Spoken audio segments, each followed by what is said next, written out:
Hi guys, this is Erica from Gokce Capital. Now before I begin, be sure to click subscribe and turn on the notification bell. In 1989, Jeffrey Stambovsky, a New York bond trader, found his dream home in Nyack, a small town on the Hudson River north of New York City. There was just one problem. The house was haunted. So what happens when you uncover a ghost during your due diligence? Can you back out of the deal? We'll find out at the end of this video. But first, ghosts are not the only unexpected issue that can cause you to reconsider a property purchase. And the only way to guarantee you will get your deposit back is to write contingencies into your purchase agreement. So in today's video, we have the top things you should know. Number 1, what is a contingency? In short, purchase agreement contingencies are conditions or actions that must be met for a real estate contract to become binding. Number 2, let's look at some of the most common examples. First, there is an inspection contingency. This contingency gives you, as the buyer, a legal out if you are unhappy with the results of an inspection. For example, if you find a major foundation crack or structural deficiency. A mortgage contingency. When buying a property, most likely you are going to use a mortgage. The problem is that mortgages can sometimes fall through somewhere between the purchase agreement and final closing. This contingency allows you as the buyer to back out and get your deposit back if you are denied a mortgage loan. Sale of current home. In this provision, the sale is contingent upon the successful sale of the buyer's current home. That is to say, if you, as the buyer, are unable to sell your current property, then you have a legal way out of the purchase contract. Appraisal. Lenders use appraisals to ensure that the property being purchased is worth the amount that you, as the buyer, have agreed to pay. However, if the property is appraised for less than the purchase price, the appraisal contingency gives you a chance to back out or renegotiate. And title contingencies. During the buying process, a title company will check the title to ensure that it's clear of liens, disputes, or other issues. While most title issues can be resolved before closing, sometimes there is one that is more problematic. A title contingency gives you as the buyer a way out if title issues are unresolvable. Number 3, what happens after you submit a purchase agreement with contingencies? Well, one of 3 things can happen. The first is that the seller accepts your offer with all contingencies included. This, of course, is the best case scenario for you. But more often, your seller will come back with a counter offer. Sometimes this is a counter on your proposed offer price, but often the counter offer will propose the removal of some or all of the contingencies you have proposed. And finally, the seller could simply reject your offer. Again, this may be based on your offer amount, but it also could be because they feel you have proposed too many contingencies. And number 4, if your seller does accept your offer with contingencies in place, the listing status will change to contingent.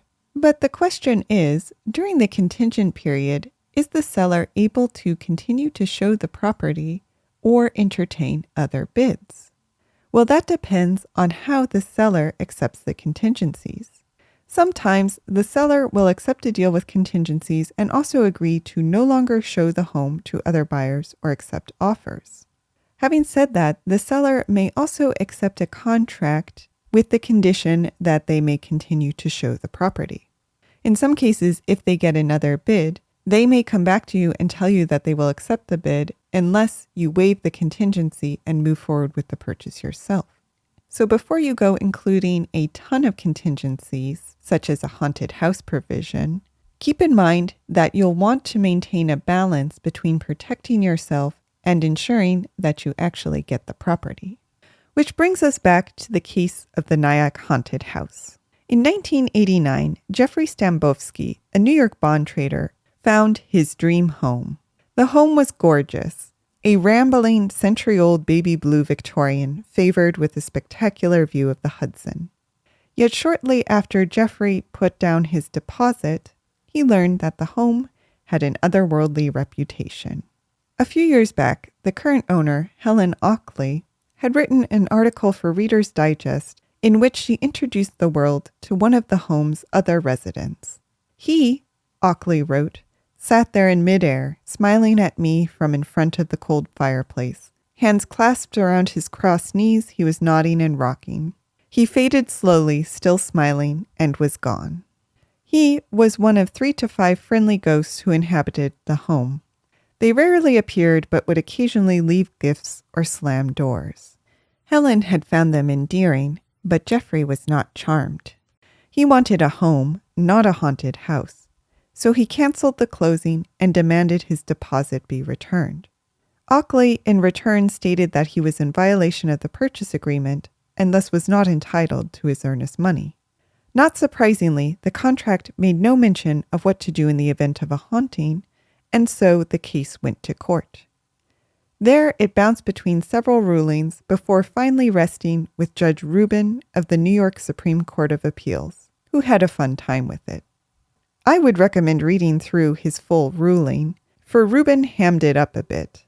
Well, I agree, Rubin wrote, that in his pursuit of a legal remedy for fraudulent misrepresentation against the seller, plaintiff hasn't a ghost of a chance. I am nevertheless moved by the spirit of equity to allow the buyer to seek rescission of the contract of sale and recovery of his down payment.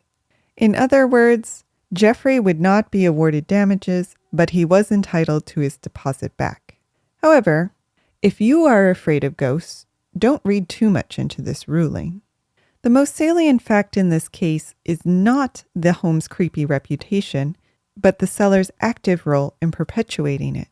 In short, it was not fair for Helen to publicize the home's haunting to her benefit and then later conceal it when the ghost became a liability.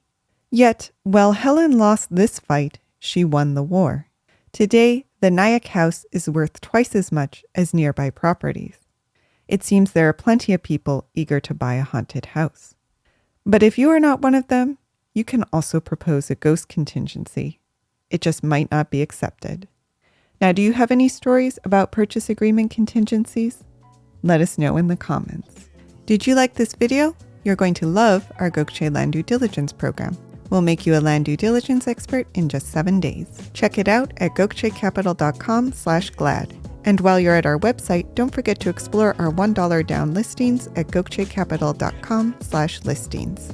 Finally, don't hesitate to reach out. You can email, call, or text, and we will respond as soon as possible. So thank you for listening, and more to come.